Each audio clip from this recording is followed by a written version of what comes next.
Apakah hukum makan ikan salmon mentah? Dia ni orang makan ikan salmon dah. Orang makan dah ikan sepak puyuh. Betul tak?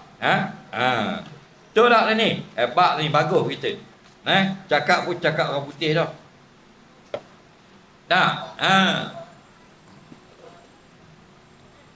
Ikan salmon makan. Beli tu, bawa KTCC supermarket yang 15 hias keping kuning. Betul tak? Kata duduk duana makan ikan salmon, duduk pakai besi bang. Jangan main-main. Dulu makan ikan salmon, Damang Sarah Haid, Bukit Antarabangsa. Seri Harta Mas. Rumah juta-juta. Faham lagi? Lah ni pelik mutu ikan kedawa, salmon.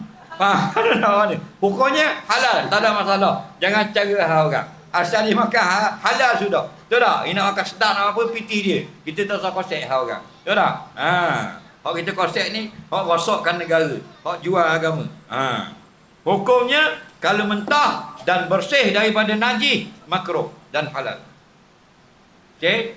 Makan benda yang halal, tapi mentah, tidak dimasak, bukan buah-buahan lah. Hukumnya halal ma'al karahah, makruh.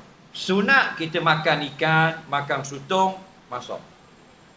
Tapi kalau ada darah yang basah, hukumnya haram. Yang boleh darah ialah darah di dalam tulang, darah di dalam urat, darah yang tersepit di celah-celah daging, dimaafkan.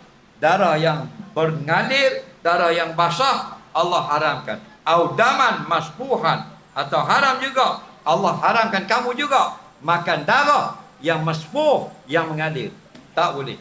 Kita pegang tangan basah dengan darah. Wajib basuh dulu. Salmon itu dipaik, bersih dah, makan, makruh. Apa makruh? Tidak dimasak. Apa halal? Kerana dia tidak wajib sembelih.